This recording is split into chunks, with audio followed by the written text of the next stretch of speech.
சகோதரர் சாம்சன் பால் எழுதிய 2023 ஆண்டிற்கான புதிய தினசரி தியான நூல்கள் தமிழிலும் ஆங்கிலத்திலும் கிடைக்கும்.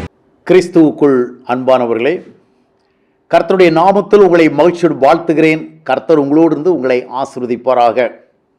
மனித வாழ்க்கையிலே நண்பர்கள் உண்டு, விரோதிகள் உண்டு. சிலருக்கு நிறைய விரோதி இருப்பாங்க, சிலருக்கு ஒரு சிலராவது விரோதிகளாக இருப்பார்கள்.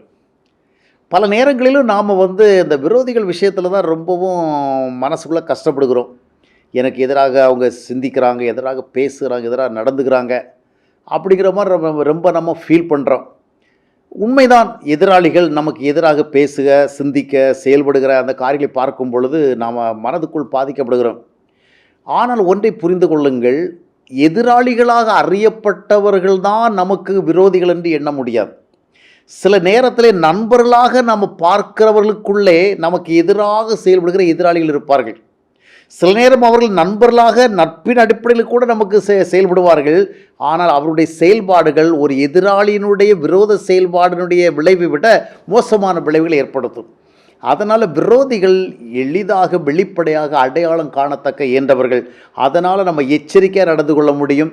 அவர்கள் எதையாவது செய்துவிட்டால் கூட சரி, எதிராளிகள் அப்படி தான் செய்வாங்க, விரோதிக்கிறவங்க அப்படி தான் செய்வார்கள், அதை நம்ம ஏற்றுக்கொள்ள முடியும்.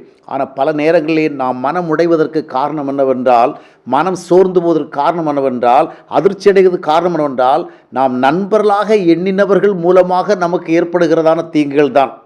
எனவே தான் நண்பர்களுக்குள் இருக்கின்ற எதிரிகளை நாம் அடையாளம் கண்டு வாழ்வதற்கு கவனமாக இருக்க வேண்டும்.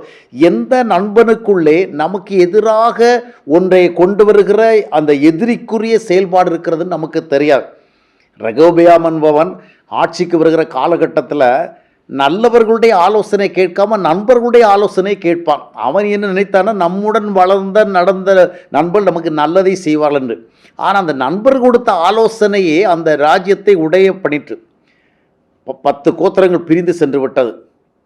காரணம் என்னவென்று சொன்னால், அந்த நண்பர்களுக்குள் இருக்கின்ற ஒரு பொல்லாத மனம். சில நேரத்தில் அவர்கள் நண்பர்கள் தான், they are very good friends. ஆனால் அவர்களுக்குள்ள இருக்கிற மனம் நமக்கு எதிராக கூட செயல்படுகள் சொல்ல முடியாது.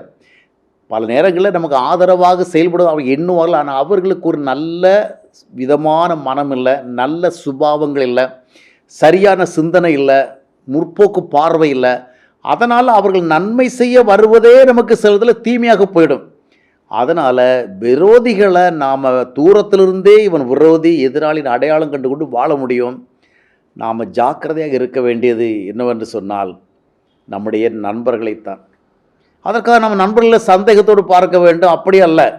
எந்த நண்பனுக்குள்ளும் நம்முடைய வாழ்விற்கு எதிராக செயல்படுகிற ஒரு எதிராளி ஏதோ ஒரு வடிவத்தில் இருக்கக்கூடும். அவ்விதமான ஒரு எதிராளி செயல்படுகின்ற ஒரு சூழ்நிலை வராதபடிக்கு நாம் ஜாக்கிரதையாக இருப்பதற்கு நாம் சரியான ஒரு சிந்தனையுடையவளாக இருக்க வேண்டும். அதைத்தான் சொல்வது. எனவே ஆகையால் நண்பர்களையும் அவர்கள் நமக்கு என்ன ஆலோசனை தராங்க, நமக்கு என்ன விதமான வழிகாட்டுறாங்க, அவங்களுடைய ஐக்கியம் நமக்கு எந்த விதமான விளைவுகள் ஏற்படுத்துகிறது என்பதையெல்லாம் நம்ம யோசிக்க வேண்டும். ஆண்டவர் நம்முடைய நல்ல நண்பராக இருந்தால், கர்த்தரோடு நமக்கு நல்ல ஐக்கியம் இருந்தால், நாம் நண்பர்களையும் சரியாக அடையாளம் கண்டுகொள்வோம். யாரையும் நம்ம வெறுக்க மாட்டோம், விரோதிக்க மாட்டோம். ஆனால் அவர்களுக்குள் இருக்கின்ற மனம் பல நேரங்களிலே நமக்கு சரியான விளைவுகளை கொண்டு வராத மனமாக இருக்கும். அதை பகுத்தறிந்து கொள்ளும். எனவே கர்த்தரோடு நாம் முதலாவது நட்பு வைத்து வாழ வேண்டும்.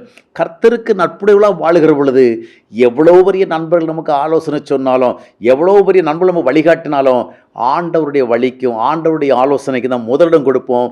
அதனால் நண்பர்கள் வழியாக வருவதற்கு வாய்ப்பு இருக்கின்ற தீமையான காரியங்கள் நமக்கு நடவாதபடி போகும். எனவே எதிராளிகளை குறித்து அதிகம் அச்சப்பட தேவையில்லை. ஆனால் நண்பர்களை குறித்து எப்பொழுதுமே நாம் எச்சரிக்கையோடு இருக்க வேண்டும், ஜாக்கிரதையாக இருக்க வேண்டும். மின்னுவதெல்லாம் பொன்னென்று நினைத்து நண்பர்கள் நமக்கு சொல்லுவதும் செய்வதும் எல்லாம் சரிதான் என்று எண்ணி நாம் செயல்பட்டு விடக்கூடாது. கர்த்தருக்குள் நாம் எப்பொழுதும் பகுத்தறிவுடையவர்களாக கர்த்தரை சார்ந்து வாழ்ந்து அவருடைய ஆலோசனை நடக்கலாக இருக்க வேண்டும். அப்பொழுது நன்மையான காரியங்களே அமையும்.